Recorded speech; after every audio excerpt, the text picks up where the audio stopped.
नवमाधिकरणम आरचति, नौवें अधिकरण आरंभ करते हैं।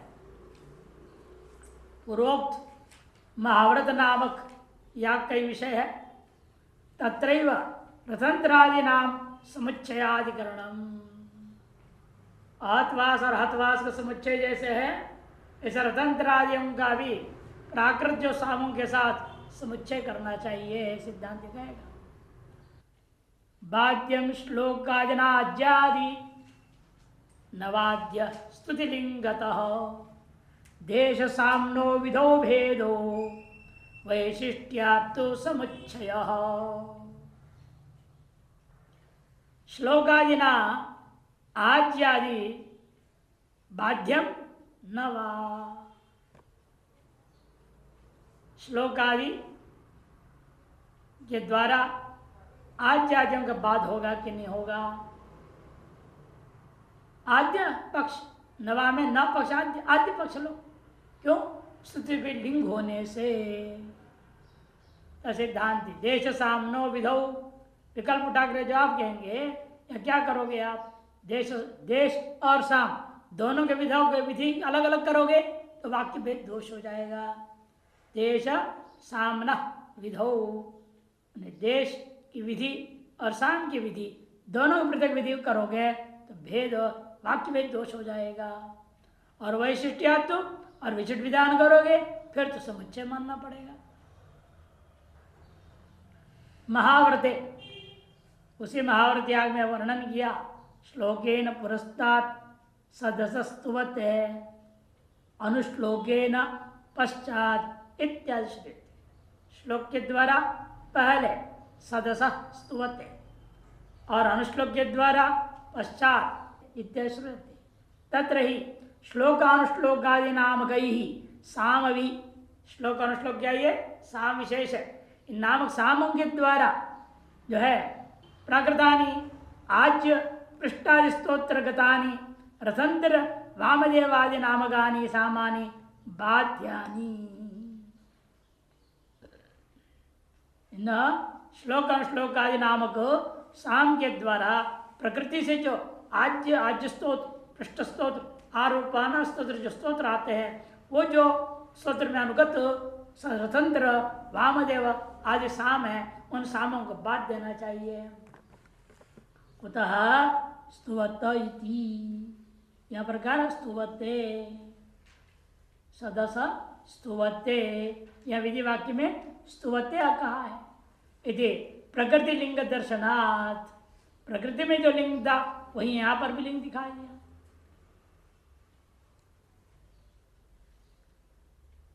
प्रकृत आज्य ही स्तुवते पृष्ठ ही स्तुवते।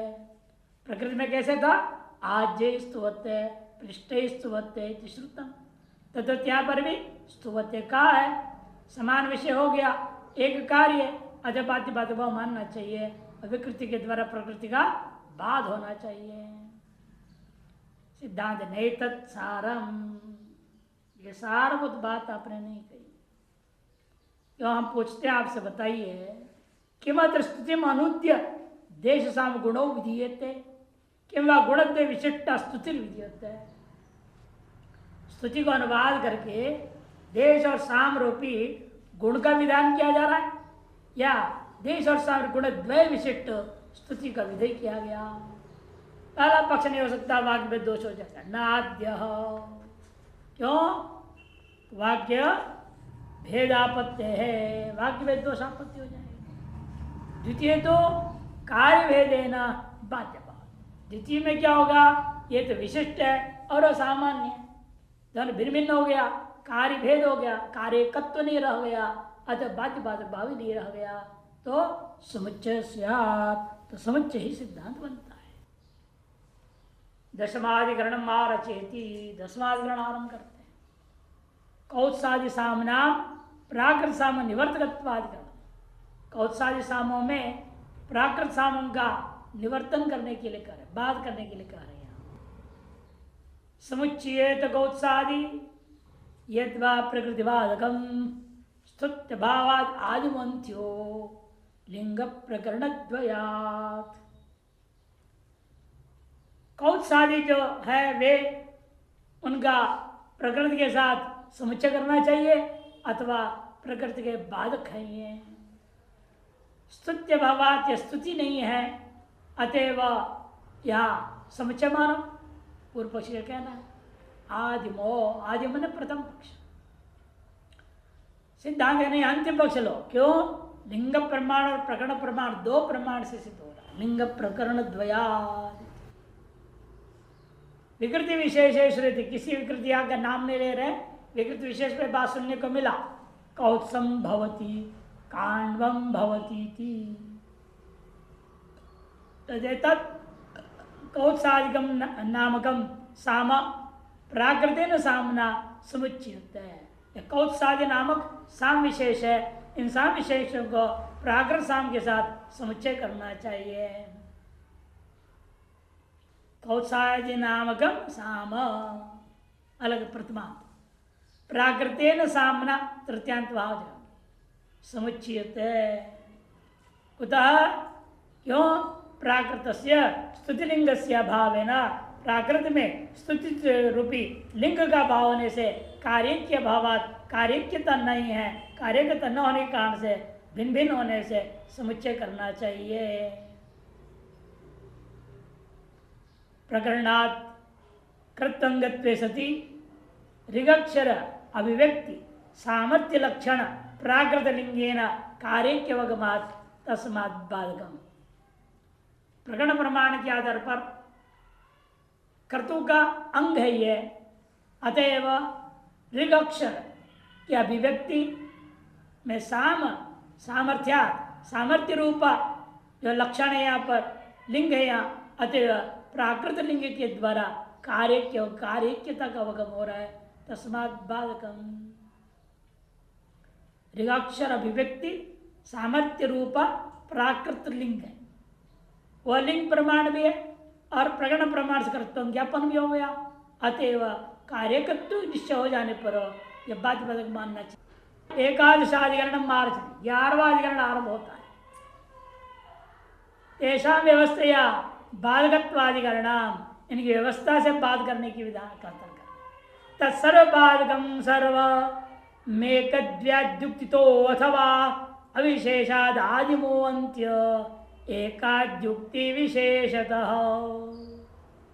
पूर्वोक्त कौत्स्य आदि साम के विषय में विचार कर रहे हैं कि कौत्स साम अन्य सभी को बाधेंगे।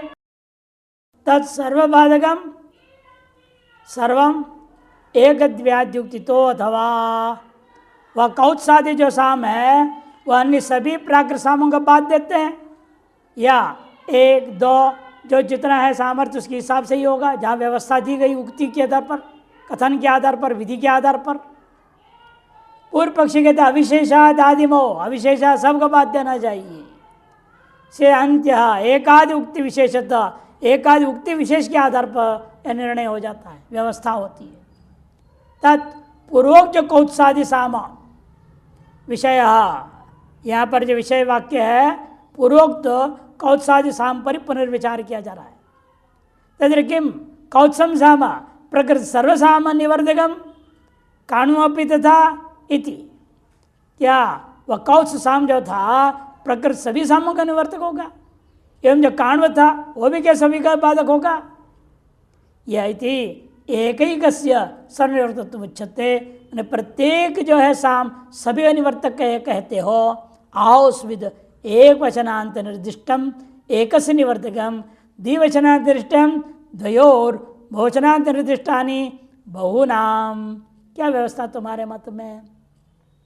जो एक वचनांत से निर्दिष्ट है वो एक का निवर्तक होगा, जो द्विवचनांत से निर्दिष्ट है वो दो साम का निवर्तक होगा, जो बहुवचनांत से निर्दिष्ट है बहुतों का निवर्तक होगा। विकल्प दिखाया। तत्र नियामक अभावात् आद्य पक्ष प्राप्त होती।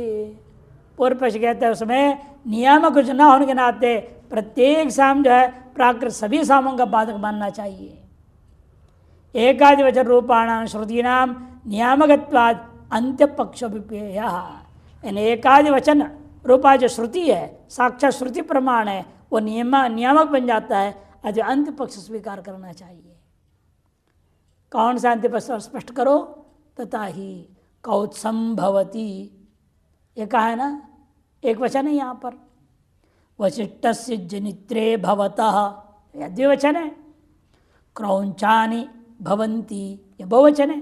यदि निवर्तकेषु श्रूयमाणानि एकद्विवचनानि निवर्त्यानां तत्संख्यावत्वं प्रत्यासत्या बोधयन्ति। निवर्तकगत संख्या निवर्त्यगत संख्या का जो है प्रत्यासत्य प्रमाण से जो है बोधक बन जाता है। निवर्त्यानां तत्संख्यावत्वं प्रत्यासत्या बोधयन्ति।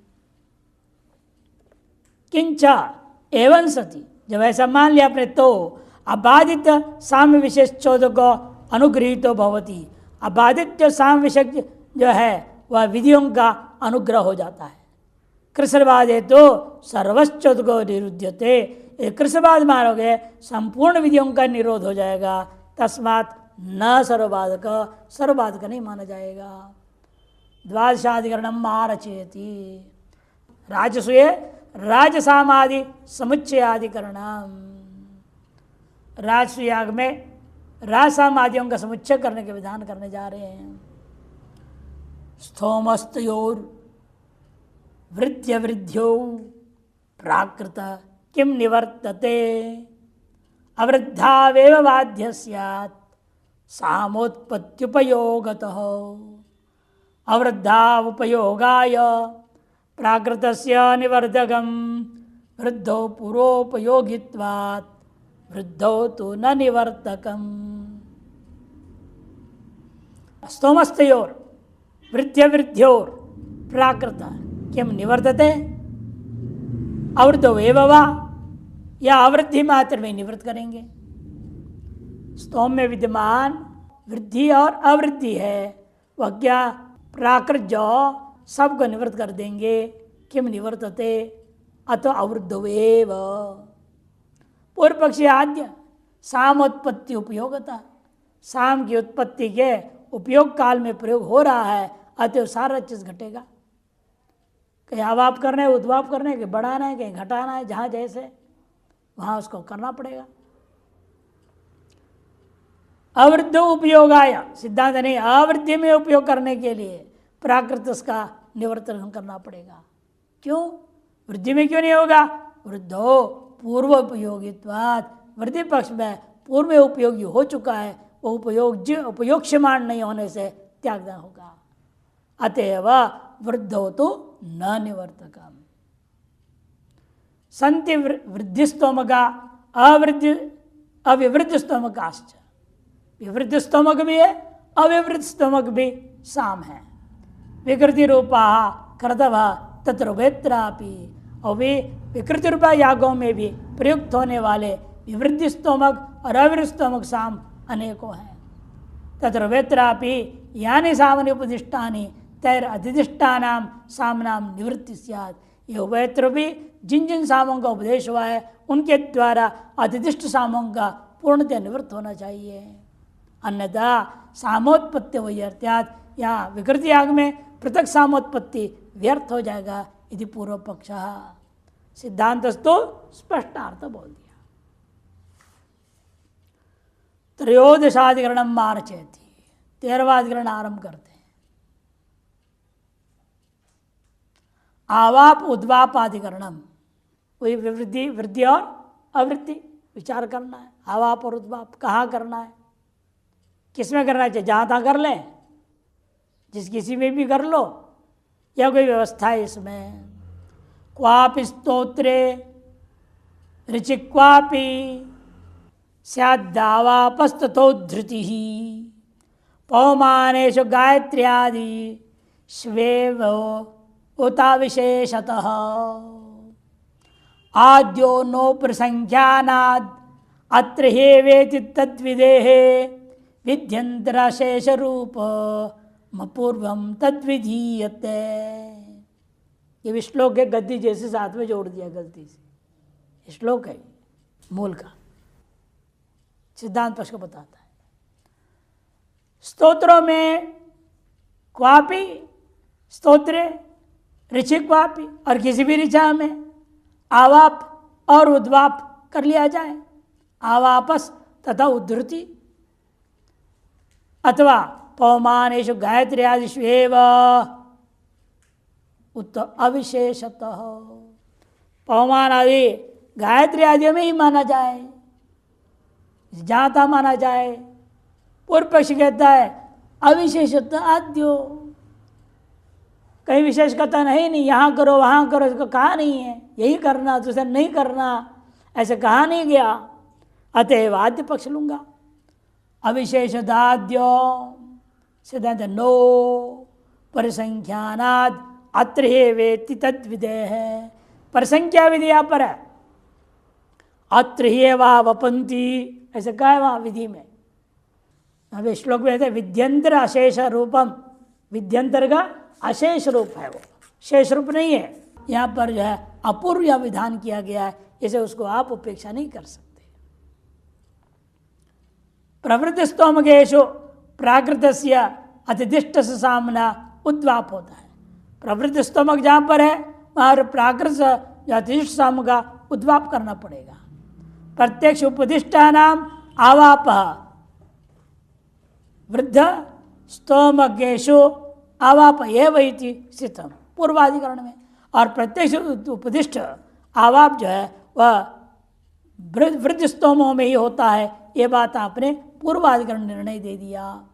तो वे तो वह यह जो आवाप और उद्वाप है यस्मिन् कस्मिन् स्तोत्रे यस्यांक से स्याताम कुतो नियामका भावादिति पूर्व पक्ष हो। लेकिन वह आवाप और उद्वाप जो पूर्वाधिकरण निर्णय दिया था आपने, आवृत्ति स्तोमक में ही आपने उद्वाप करना है और प्रत्यक्ष उपदिष्ट में ही आवाप करना है। ये जो आवाप उद्वाप का वर्णन हुआ वह जहाँ जिस किसी भी स्तोत्र में जिस किसी भी ऋचा में किया जा सकता है, क्यों कोई नियामक विधि नहीं है। यदि पूर्व पक्ष हो नो खलवे तद्युक्तम, निश्चित रूपेण आपके कथन उचित नहीं है। क्यों एवगारेण प्रकृति पवमान व्यतिरिक्तेषु आज्या स्तोत्रेषु गायत्री बृहत्य अनुष्टुप व्यतिरिक्तासु ऋक्षु अवापुद्वापयो परिसंख्यातत्वात् एवगारश्च एवं आमनायते। क्योंकि एवगार आया है प्राकृत जो पवमान से भिन्न जो आज्यादि स्तोत्र उनमें गायत्री छंद बृहति छंद अनुष्टुप छंद से व्यतिरिक्त छंदों वाली ऋचाओं में आवाप और उद्वाप का परिसंख्यान कर दिया, वर्जन बुद्धि पैदा कर दिया, निषेध कर दिया है। कहाँ है वह एवकार, कहाँ पड़ा हुआ है बताइए तो थोड़ा। कहते एवं मामनायते एवकारश्च एवं मामनायते त्रीणि हवै यज्ञस्य उदराणि यद गायत्री बृहत्यनुष्टुप अत्र एव आवपन्ति अत एव उद्वपन्ति। यह है वाक्य। इति त्रीणि हवै यज्ञस्य उदराणि, यज्ञ का पेट में तीन ही है भाग, एक है गायत्री, दूसरी है बृहति, तीसरे अनुष्टुप छंदो। इनमें ही आवाप भी होता है, इनमें ही उद्वाप भी होता है। अत्र एव आवपन्ति अतएव उद्वपन्ति, ये कहा है।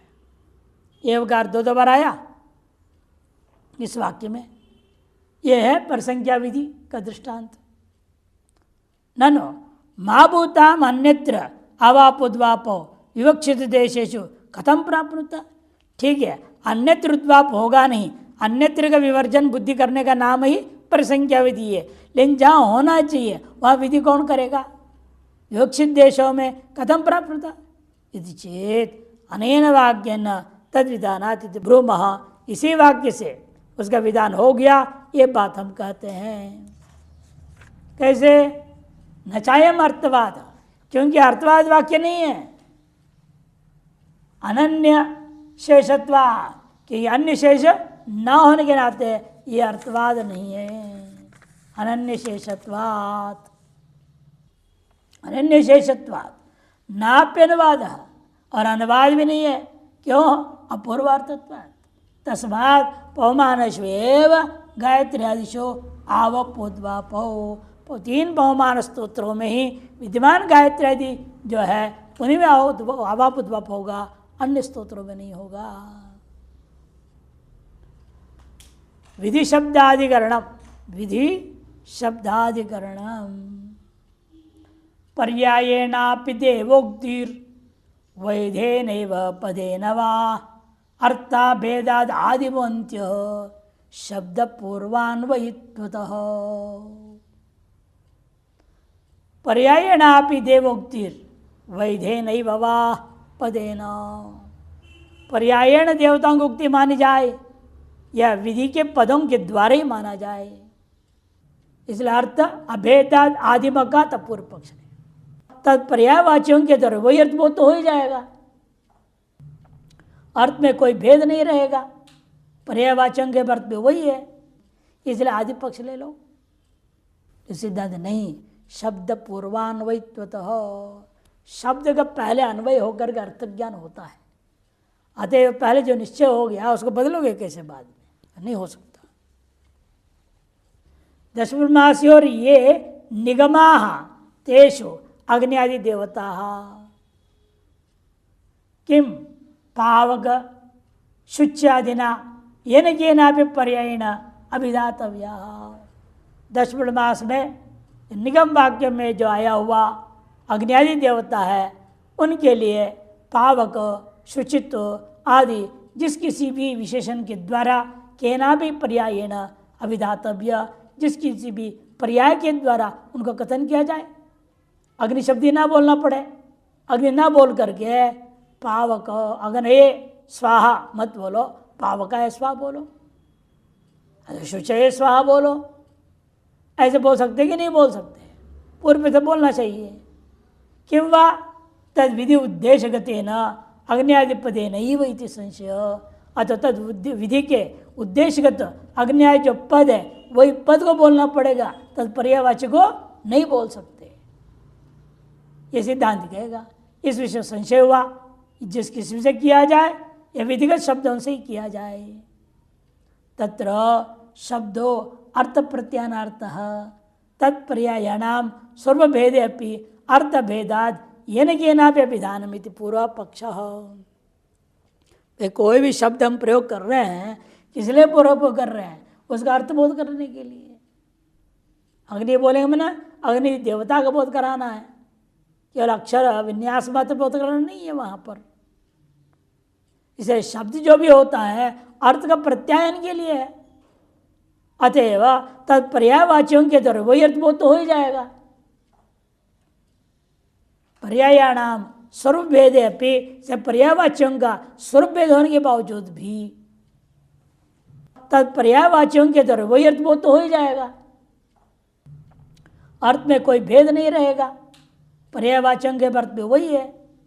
ये न कि नापि अभिधानम, जिस किसी के द्वारा भी आपको जो है अग्नि स्वा ना बोल करके जिसके पर्यायवाची जो भी आपके मुंह में आ जाए पर्यायवाची उसी से मंत्र बोल देना चाहिए। इति पूर्व पक्ष। यत्र ह्यर्थे कार्यम आसाध्यते तत्र शब्दो अर्थ प्रत्यानार्थे भवति, जहाँ अर्थ में कोई कार्य को संपादन करना होगा वहाँ शब्द अर्थ को बोध कराने में प्रयोजन सिद्ध हो जाता है।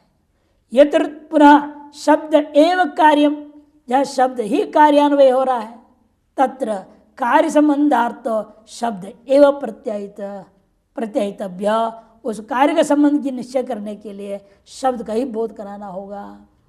तद्यथा, जैसे दृष्टांत देखो, देवदत्ते गौरव अतिशयम उत्पादयितुम, देवदत्त में गौरव अतिशय उत्पन्न करना है तो क्या करना पड़ेगा, राजसभायाम आचार्य उपाध्याय आदि शब्द तम व्यवहरन्ति, राजसभा में आचार्य उपाध्याय आदि शब्दों के व्यवहार किया जाता है। तब उस व्यवहार से क्या होगा, उसके माता पिता सब खुश होंगे, देखो राजा ने हमारे बेटे को सम्मान किया। उसके बाद समाज में जहाँ भी जाएंगे क्या कहेंगे उनको, आचार्य जी आइए, उपाध्याय जी आइए। जब राजा ने विशेषण दे दिया, सम्मान दे दिया, उसी नाम से बुलाएंगे लोग, उसका अपना नाम कोई नहीं बोलेगा। आचार्य जी आइए बोलेंगे, नाम से नहीं बुलाएंगे। ये सम्मान का विशेषता होता है, शब्द की महिमा है ये।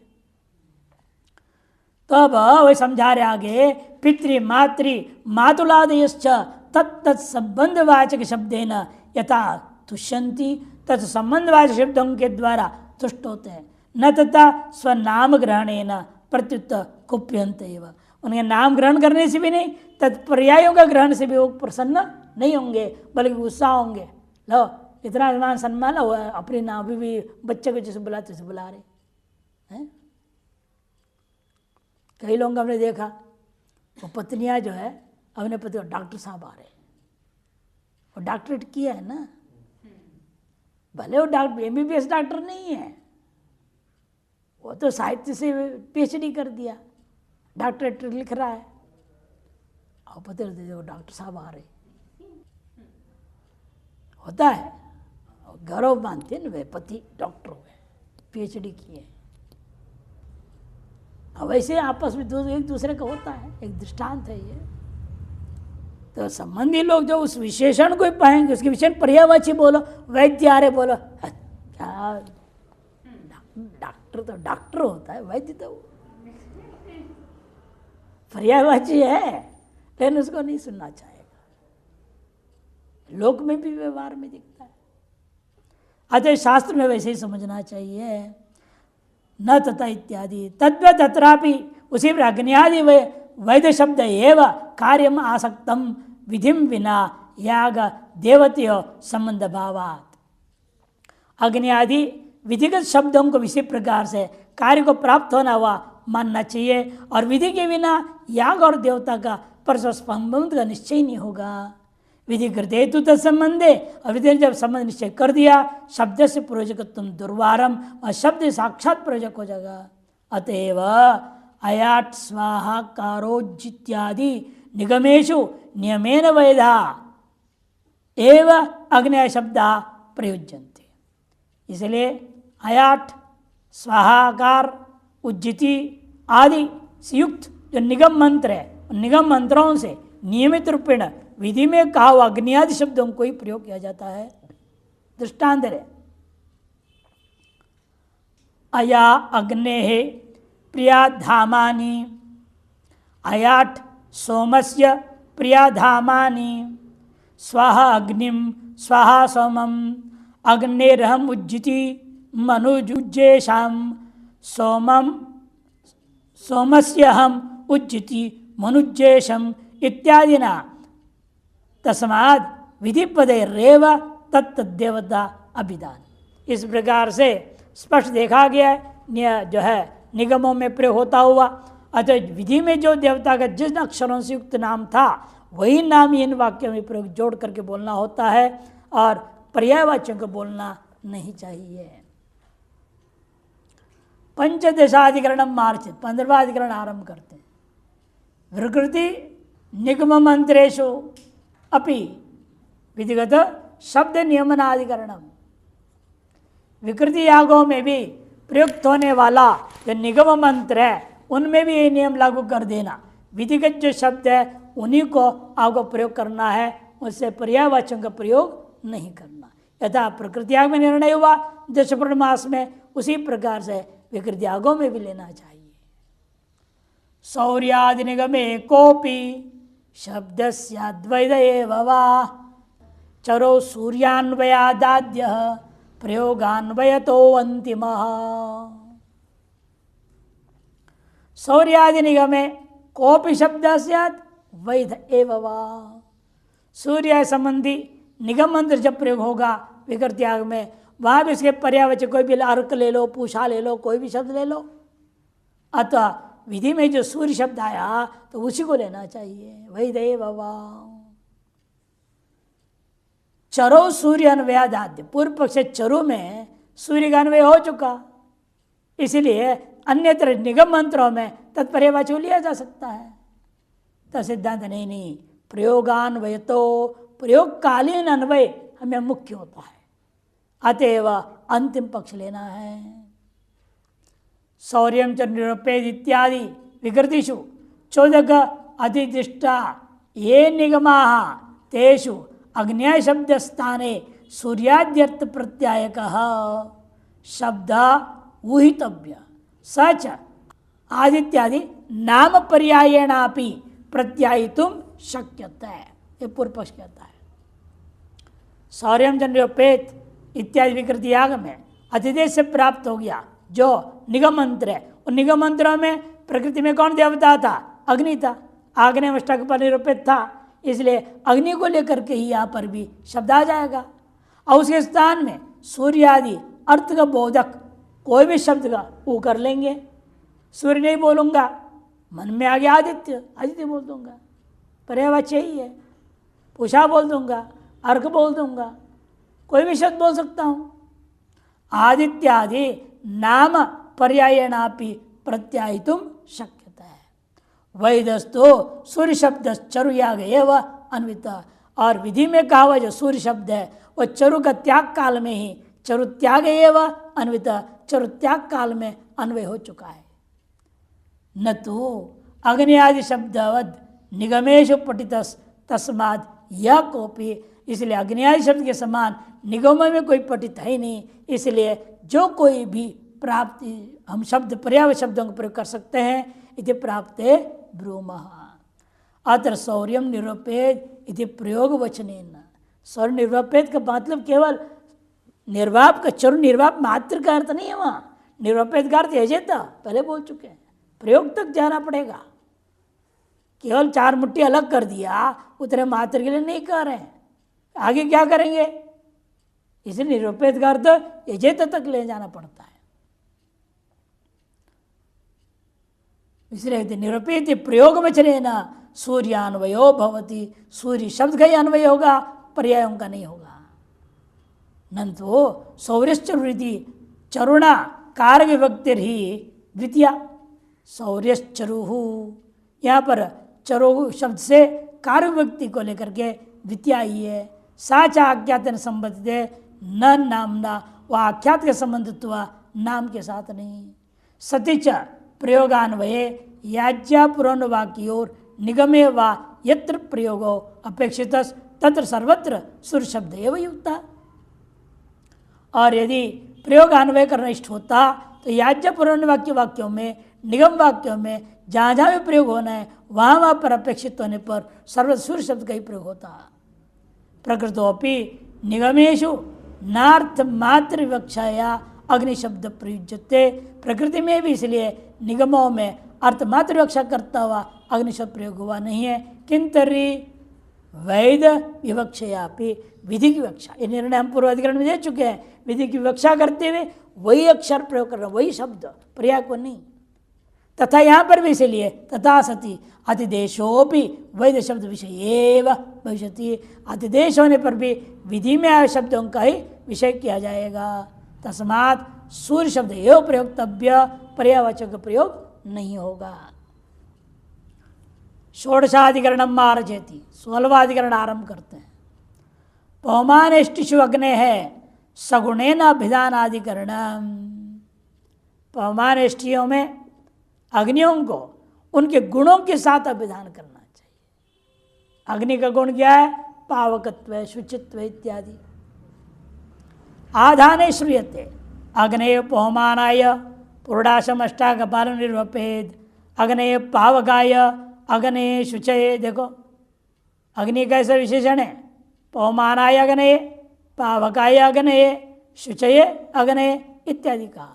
तत्र गुणगुणिनो पावकाग्नियोर मध्य अग्नि शब्द एव निगमे प्रयोक्तव्य।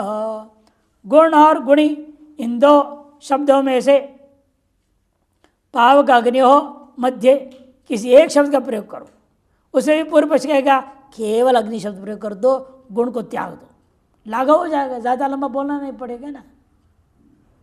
अब अग्नेय स्वाहा इतना ही बोलूंगा, नहीं तो पावकाय अग्नेय स्वाहा तो गौरव हो गया, ज्यादा बोलना पड़ेगा। अग्नेय स्वाहा, शुचये अग्नेय स्वाहा, ये बोलने में गौरव। पूर्व पक्षी इसलिए कहता है अग्नि शब्द मात्र निगम वाक्य प्रयोग करना चाहिए। कुतः तस्यैव चौदक प्राप्तम अत्र पठितत्वात्, वही यहाँ पर जो है अध्यय से प्राप्त है, उसका यहाँ पाठ है। चेतमयवाम, ऐसा मत कहो। पावक गुण युक्त अग्नेर वैधत्वेन, पावगत गुण विशिष्ट अग्नि और केवल अग्नि में दोनों में फर्क है। जितने गुण वाले हैं आप, क्योंकि मंत्रमयी देवता जब मानते हैं उनके लिए क्या है, प्रत्येक गुण विशिष्ट मंत्र अलग अलग देवता हो जाएगा। एक ने सैकड़ों अग्नि देवता है, एक सामान्य अग्नि है, उसे केवल अग्नि स्वाहा कहा जाएगा, अग्नि स्वाहा। और पौमानत्व गुण विशिष्ट अग्नि है, शुचित्व विशिष्ट अग्नि है, पावगत विशिष्ट अग्नि है। ये सब अग्नि देवता अलग अलग है। क्योंकि मीमांसा ने पहले विचार हो चुका है ना 9वें अध्याय में, विग्रह आदि मानते नहीं, मंत्र में ही देवता है इनके मत में। इसे मंत्र में जिन शब्दों का प्रयोग किया उन शब्दों में विशिष्ट देवता अलग है। सिर्फ पौमानत विशिष्ट अग्नि अलग है, पावगत विशिष्ट अग्नि अलग है। दोनों अग्नि शब्द देकर एक नहीं समझना, भिन्न भिन्न देवता है। इसलिए उनको तत्त विशेषणों के साथ ही बोलना पड़ेगा। विशेषण त्याग कर बोलेंगे तो नाराज हो जाएंगे। ये पूर्वाधिकरण ने विचार करके कहा था ना, आचार्य नहीं बोलेंगे, डॉक्टर नहीं बोलेंगे तो नाराज हो जाएंगे। नाम लोगे तो और गुस्सा हो जाएंगे, नाम से बोलते हो। तो जिस क्षेत्र में जिनकी प्रसिद्धि जैसी हो जाती है उसी विशेषणों से कहने पर ही लोगों को भी प्रसन्नता होती। केवल नाम बोले तो नाराज हो जाए। जब लोक में मनुष्यों का यह हाल है, देवता और बड़े अहंकारी है, मनुष्यों के अहंकार से ज्यादा अहंकार होता है देवता। तो उनके अहंकार को चोट लग जाएगा तो सब उल्टा पुल्टा कर देंगे यहाँ पे। इसे उनको उन्होंने विशेषणों से ही कहना चाहिए, विशेषण से रहित नहीं बोलना चाहिए। इसे इनका कहना है कि गुण युक्त अग्निर्वैधत्वेन सर्व प्रयोगेषु तथैव प्राप्तत्वात् तस्मात् शब्द द्वयम पठनीयम, शब्द द्वय पाठ करो। पवमानाय अग्ने यही बोलो, पावकाय अग्ने यही बोलना पड़ेगा, शुचये अग्ने ऐसा ही बोलना पड़ेगा। दो दो पद बोलना है तो दो पद बोलो, कि 3 विशेषण दिया है तो 3 बोलो। जहाँ जितना है उतने ही बोलना पड़ेगा, ये सिद्धांत हुआ। सप्तदशाधिकरणम मार्च 17वां अधिकरण आरंभ करते। आधान आज्य भागयोर निर्गुणेन अभिधानाधिकरणम। आधान और राज्य भाग इनमें गुण कथन नहीं करना, उनको सगुण बोलना है, गुणों के सहित ही बोलना है या गुणों के बिना बोलना है। यहाँ क्यों क्या है बता रहे, देखो। वृदन्वंतादि गुण को देवो वाचोवत केवल, वृदन्वंतादि गुण को देवो वाच्योत केवल, आद्यो देव गुणत्वेन मैवं मंत्र गुणत्वतः। वृदन्वंत आदि जो गुण है, इन गुणों को ये देवताओं को गुण माना जाए या केवल माना जाए। पूर्व पक्ष आद्यो देव गुणत्व, देवता को गुण है, से गुण विशिष्ट को देवता का नाम लेना चाहिए, अभी आपने निर्णय दिया है। तो सिद्धांत नहीं है, ये मंत्र का गुण है, इसे देवताओं के नाम से जुड़ा हुआ नहीं है। ये मंत्र गुणत्वतः, मंत्र के गुण होने से, देवता गुण नहीं होने से इन गुणों को बोलने की जरूरत नहीं है, ये सिद्धांत कहेगा। इसका विस्तार कल देखते हैं।